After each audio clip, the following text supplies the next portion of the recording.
Hi, I'm Kitsap County Commissioner Rob Gelder, and welcome to this episode of Commissioner's Corner, where we will be learning all about solid waste in Kitsap County. So stay tuned and you'll learn a lot.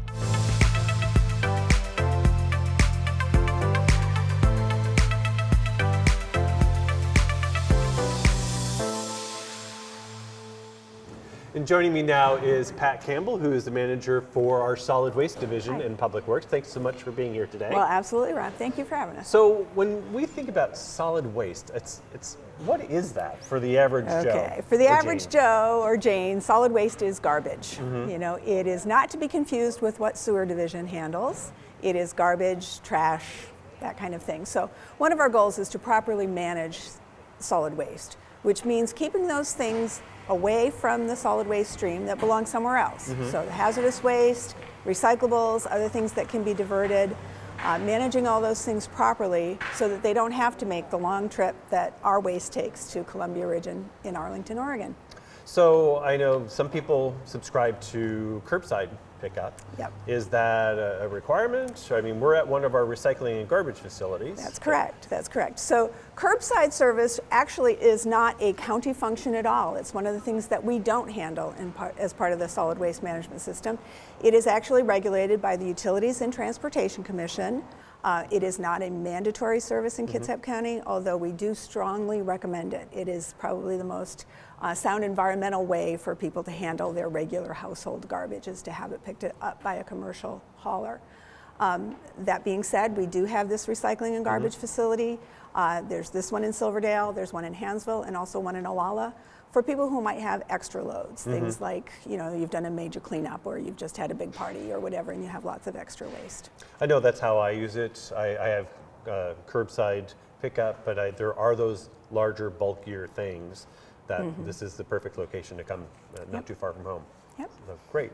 Right. So I'd like to have an opportunity to sort of check out what's happening here. Absolutely. We have staff ready to tell you about the things they do and the job that they do for our citizens. Okay, great. Well, let's go check it out. Okay, thank you. So what's happening here at the garbage and recycling facility? As we have customers come up, they've got choices to make. Go to recycling, go over here to make a deposit as part of the garbage flow. Right. You know, come in and try to separate your load is a good, first thing you want to do. Make sure that it's secured. Otherwise, the police, the sheriff, or us could fine you a slight fee. So that's one of the main things. And then just, follow the directions that we will kind of lay out for you, and they're all written down. And other than that, it's a pretty easy thing to do as far as your trash recycling and dumping. We try to push curbside. It's very simple and it's cheaper. And but when you do have to come here, this is a great alternative. So I understand, though, there's a difference in terms of charges here at one of the recycling and garbage facilities versus if they went to the Olympic View transfer station. They're by weight only there. Here we go by volume because it has to be hauled away.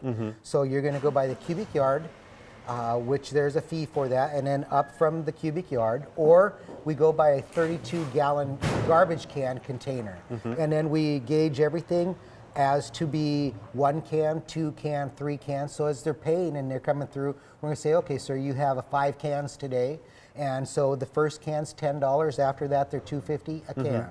It's a pretty set fee, and it's pretty economical also. We will not take the hazardous waste. We will not take paints, liquids, tires. Televisions are for recycle at a different business. Light bulbs, certain light bulbs we don't take. But pretty much else, this is a one-stop. We'll take motor oil, cooking oil, batteries, many things. Antifreeze, appliances, yeah, sure. We take pretty much everything. And then down in the recycle area, it's the same thing. We take most recyclables. Okay. Yeah. Very cool. It's a great place, Yeah, it's a wonderful service, and yeah, it is. I appreciate your being part of it. Right on. Thank you very much. Let's go check out the recycling, shall we? Okay, good deal. So can you tell our viewers a little bit more about sort of what are the goals behind recycling? Well, obviously, recycling is a manufacturing process. I like to say to folks in the public that think of yourself as a manufacturer when you're recycling. The material that we're collecting is is going to be manufactured in new products, and we're providing a commodity. Yes, it makes you feel good at the bin, but it's really, you're contributing to remanufacturing. Okay. And so our goal really to make sure that we have as clean a recycling stream as possible, right? Exactly, yeah. So, I mean, not only in terms of the type of materials, but how we put it into our recycling, right? Correct, yeah. Just like if you were making a plastic bottle out of brand new, fresh plastic, we'd like to provide fresh plastic, or at least as clean as we can of plastic, to the manufacturers that are reproducing these materials. So rinse out your soda, rinse out your yogurt, all that good stuff, Yeah. make sure it's clean and ready to go. Empty, clean, and dry. Okay, so I know one of the things too in terms of recycling that's been kind of top of mind or a topic has been single-use plastic bags. We're finding that they're becoming a major litter issue, and they also, in these bins out here, when they're going to the recycling facility and they're not supposed to be in these bins, they're tangling up machinery and making it really hard to produce that nice clean material that we're looking for in the recycling stream. So that's why we've taken steps to sort of cut back on people's usage of those. So bring your own bag when you go to the grocery store. So I think the other part for me is knowing that often we're kind of, you know, I have this container at home and I'm looking at it and it's like, okay, it's got that little symbol on the back. Is that really recyclable? So I think important, one of the things that we need to really share with folks is, you know, how do we know what we can do with it and where it goes? Sure, so plastics are always, that's one of the most common questions we get is, well, it's got a recycling symbol on it. Why can't I recycle it? Well, that symbol isn't necessarily a definition of recyclability. We tell folks to ignore the symbol and recycle your bottles, jugs, jars, and dairy tubs. And of course, like I said, they need to be empty, clean, and dry. Maybe a visual could help folks to kind of get a sense of how to sort things and what we might be able to do with them. What do you think? It might, and I think Caitlin's got a nice little challenge for you here to get you started on that. Okay, well, let's check that out. All right. Thanks.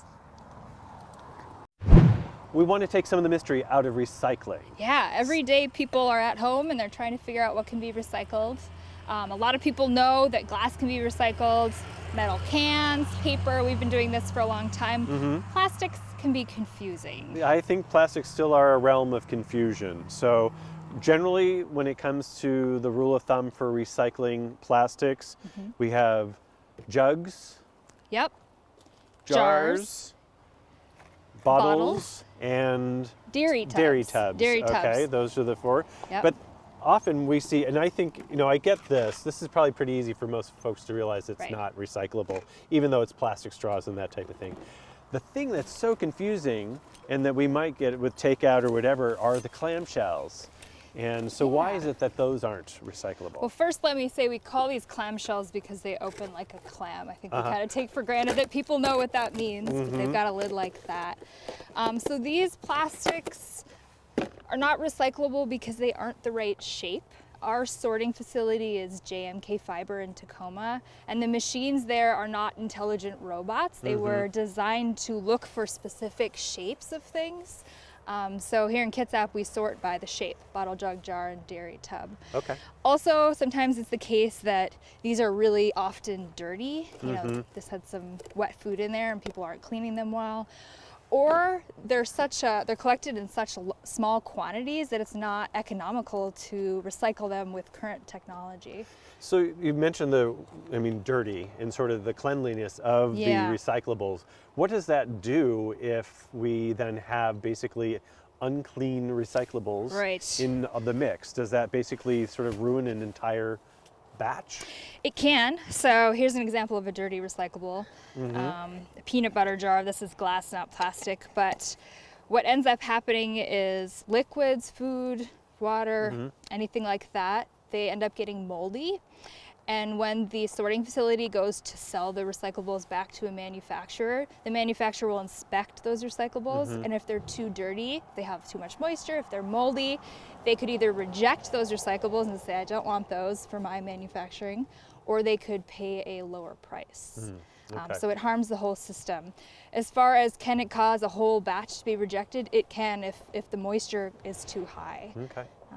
So we want to make sure that it's a good product, good clean waste stream, good for the part of that manufacturing and the recycling process altogether. Absolutely. I see the styrofoam here. That's something that one might think that it's garbage, but there are Yeah. opportunities to recycle this, right? Yes, this is plastic, but it's hard to recycle it in its current form. Its current form is a foam. In Kitsap County, we're now doing styrofoam recycling collection events twice a year. Okay. So residents can come for free and bring styrofoam blocks and packing peanuts. And when we collect them separately like that, it's actually really easy to recycle them. They're squished down, they're extruded into an ingot of plastic, and then that's used to make picture frames, eyeglass frames, clothing hangers. Anything that's a plastic number 6 you see on it could have been an old chunk of styrofoam. Oh, very cool. Yeah. So make sure that you check out our next styrofoam roundup and for a neighborhood near you. Yeah. And there's a lot of things that come into this facility that aren't handled here, whether it's household hazardous waste or everything that's collected goes to the Olympic View transfer station. So let's go and check that out.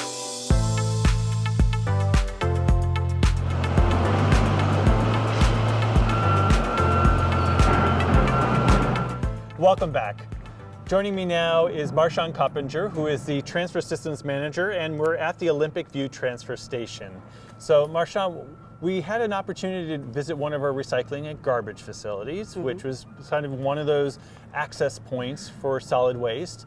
But now we're kind of at the mothership, right? When it comes to where does all the municipal solid waste come and go and move on. So we saw where people can self-haul to, and we understand there's always curbside as well.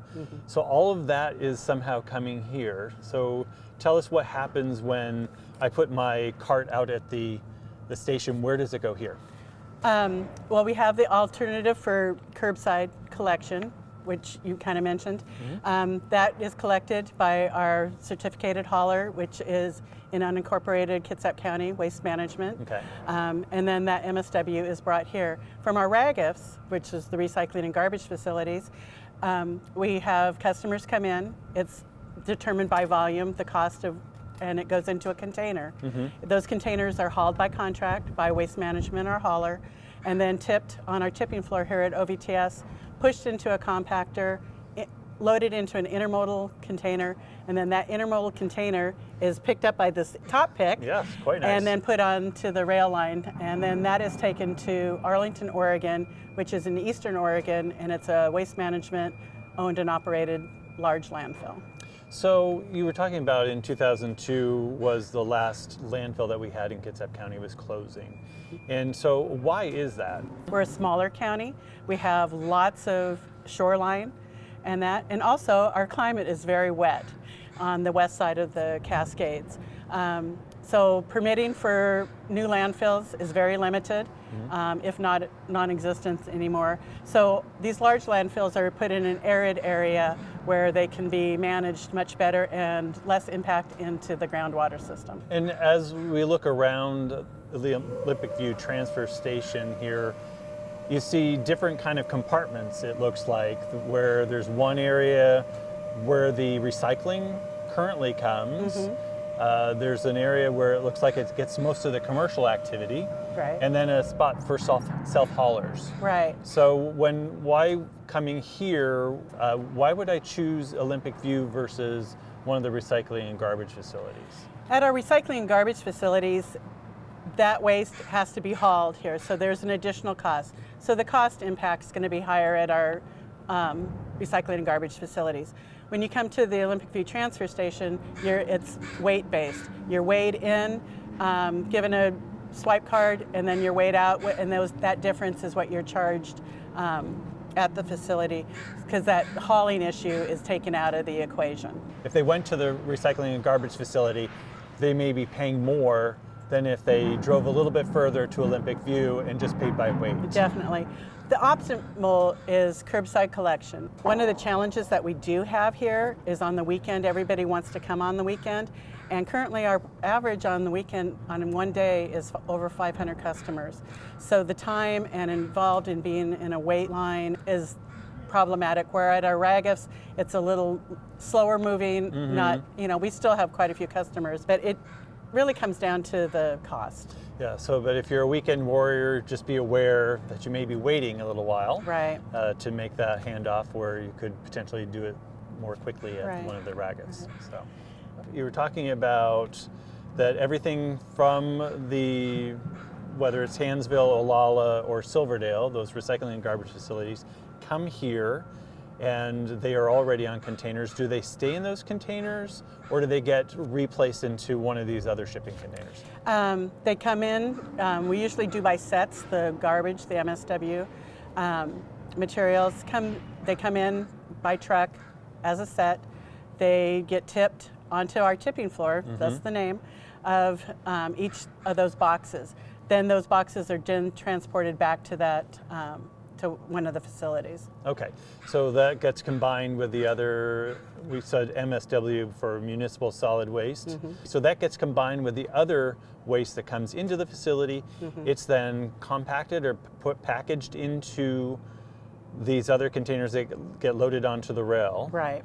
But in there, we're really shooting for weight and having it as compact as possible. In the compactor, the optimal weight usually around 30 tons per container. Up on the tipping floor, you'll see a reader board, and you can tell where the platen in the container is, also the weight of that container as it's being filled from the tipping floor through the chute into that container and compacted. Once it reached that optimal full weight, and then it's closed and then moved by our top picks over to the rail. Okay. So Marshawn, I was before we were talking about that sort of the tipping floor, there's an area at OVTS that's specifically where recycled materials go, but those don't get combined with the garbage, correct? No, from the beginning source of where you do at your home and source separate out recyclables and your garbage, it's kept separate through the entire waste stream. Okay. What goes through the compactor here at the transfer station is strictly household garbage. And we have some contaminated soils and that sort of thing. But the recyclables definitely have another path to their end. So where do they go from here? They get transloaded here, and then they're taken to a materials recovery facility in Tacoma, Okay. JMK, which is also owned and operated by Waste Management. Okay. How many tons on average do we have come through Olympic View on any given year? Last year in 2018 was our largest volume or largest tonnage, and it was 222,000 tons. Wow. So partly, and I guess my assumption would be that it's somewhat connected to the economy. It could be connected to growing population. There's any number of factors that kind of drive those numbers. Right. We definitely saw a dip when we had the recession. Our years of it did dip, and you could see a significant decrease. I guess my assumption would be not everything should go into your garbage, whether you're doing curbside or you are bringing it here to Olympic View. What are those things that we want to make sure that people don't put in their garbage, and and what other options do they have? And that's, a big concern when we're screening loads verbally, asking questions. It can't be liquids coming onto the floor. It has to hold a pile if you bring something in. The chemicals, household chemicals, pool chemicals, that if you combine them incorrectly, it can combust and create fire, an ignition to a fire. We've had a few different, from large to small fires here. We try to, avoid that at all costs. And so really the proper disposal message out there, we have what do I do with it, of how do you, it gives you great information of how to handle your waste. Right, okay. So that would probably be one option would be our household hazardous waste. Correct. Okay. So maybe we can go check that out in a little bit. But is there anything that you would want our viewers to know that I haven't asked you about as they sort of experience Olympic View transfers? I think the overall for our solid waste division is reduction of what you generate. Be aware of what you purchase, the packaging, the sake of just buying stuff to have it, which it's going to go into the landfill. Trying to avoid putting anything extra. because we have limited space, limited resources. Correct. To fill that up. Well, Correct. Marshawn, thank you very much for taking the time to be part of the program today. Thank you. All right.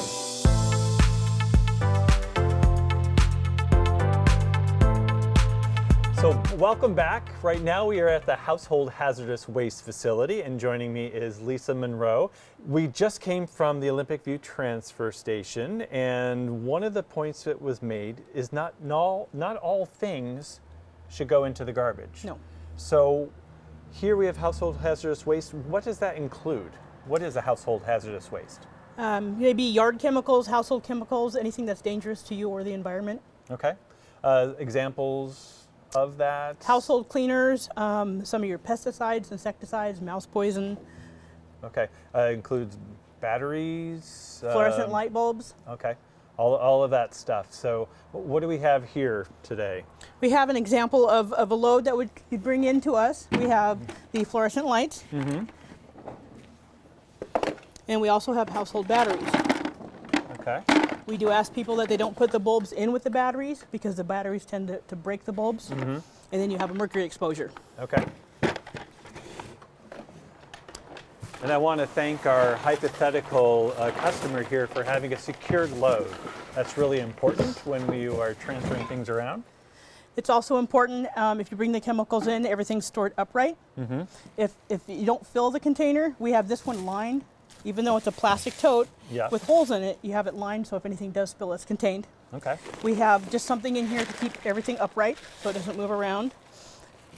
You want to keep it out of the weather so you don't get any deterioration of the product. And also no debris. Okay. We don't want to see any spiders, mouse debris, anything like that. And also it keeps all the labels clean. Okay. It's important that we're able to see the labels and see what's in there. So are there limits to what somebody can bring in at any one time? Could they fill up the whole truck bed, or is it just a certain amount? For a household, we ask that you keep it under 50 gallons or 50 pieces. Okay. Any 55-gallon drums, all of those require an appointment. And to do the appointment, you can either go online and fill out a online form, or you can call Kitsap 1. Okay. So they can is this facility just for residents, or is it open to businesses as well? Businesses can also come in, but it's by appointment only. Oh, by appointment, okay. Again, Kitsap 1 can give them the information. If they call there, they can go online, fill out an online appointment form. It's an inventory because we need to know what you're bringing in advance. Okay. And then someone will call you and schedule an appointment Okay. and require any SDSs that What's an SDS? Material Safety Data Sheet is what Okay. it used to be called. And Okay. now they have a globally harmonized version. Okay. It's just a SDS. So it's just make sure that you Information are aware on the product. of what the product is. Okay. Very good. I have one more thing to point out here. Like I said, we ask that you bring it in. Stuff like this is dangerous. If you just throw it in a bag, you don't know what the product is. You don't want anything mixing together. Right. If you bring it in like this, you will be required to unload the bag in your vehicle. But see, you get like this and you start getting a reaction. Whoa. Okay. So this is why you want to make sure that your products are packaged properly and upright. You can actually see we're getting a mild reaction in here. So this can actually render you unconscious going down the road. You get a little ammonia and bleach mixed together and it's the same as mustard gas. Oh, wow. So Okay. So for your own personal safety and the safety of you, who our public is interacting with, you want to make sure that everything is secured. yes. Okay. Great. Okay. So what do we do with this then? What's the next step? This here, from here, we take it in the warehouse Okay. Let's go And- check it out. and then we'll be able to sort it into different containers by DOT regulation. Okay. So Lisa, this looks like a typical collection of what someone might have at home and bring in. So what happens next? Right now, Rosie is sorting everything into the proper drums by DOT regulation. When you're at home, all this product, it may do the same thing, but by DOT regulation, it can't be shipped together. And DOT is Department of Transportation. Okay, so they govern sort of the what Anything that goes down the highway. Oh wow. Okay.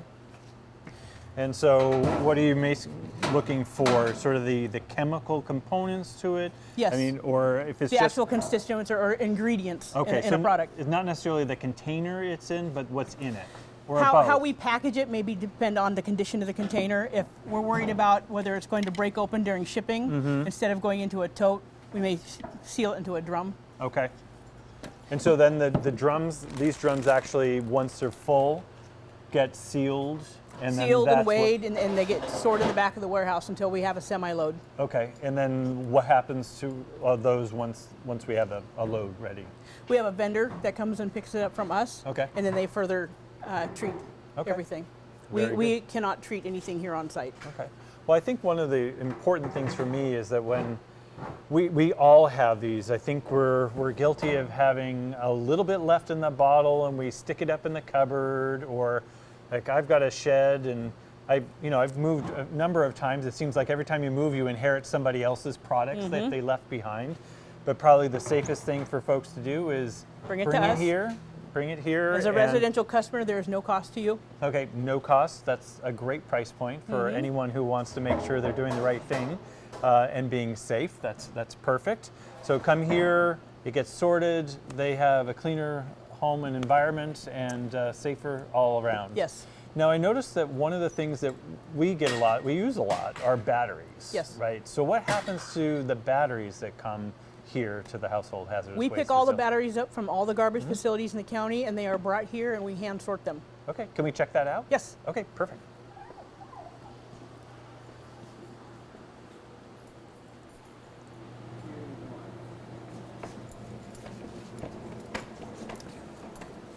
Wow, so you weren't kidding when you said you had a lot of batteries.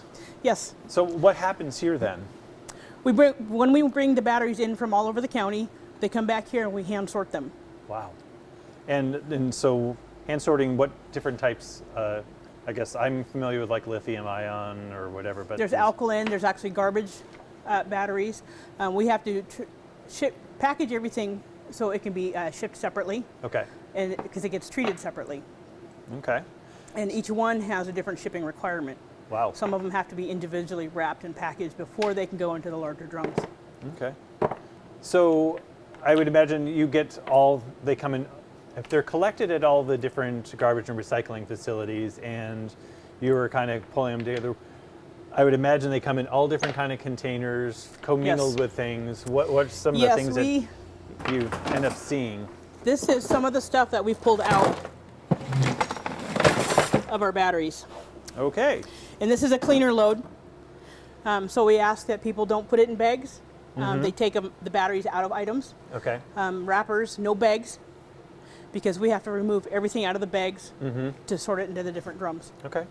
That makes sense. Very good. So I have to say there's one question that popped up in my head, and that was, what was the weirdest thing that ever came into the facility that you had to deal with? Picric acid. Picric acid, what's Yes. that? The young man was cleaning up his grandfather's estate, who used to be an organic chemist. And it was something that he brought in. It had actually crystallized, and we had to have the Washington State Patrol Bomb Squad come on site, transport it for us, and blow it up. Wow, that was that volatile. Yes. Oh, amazing. So I appreciate you taking the time to be part of the program today, but I want to make sure, is there anything else you want to make sure our viewers know about? Yes, I would like them to be cautious with anything that says all natural or biodegradable. Just because it says that doesn't mean it's naturally safe for the environment. All natural, asbestos is all natural. Products like DDT are illegal. They've been banned for a long time, but DDT is also biodegradable. It breaks down into two very bad chemicals, DDD and DDE, which are even worse for the environment. That's a good reminder for all of us to make sure that we are well aware of that. But Lisa Roosevelt, thank you so much for being part of the program today. And I just want to thank you for your time and attention. I hope you learned a lot in everything with solid waste. And yeah, it's not as simple as you might think. There's more to it than just popping something in your basket or your bin, and whether it's recycling or it's garbage. Stop and think about that a little bit, and now you know where it goes. So thanks a lot. Hope you enjoyed it, and we'll see you next time.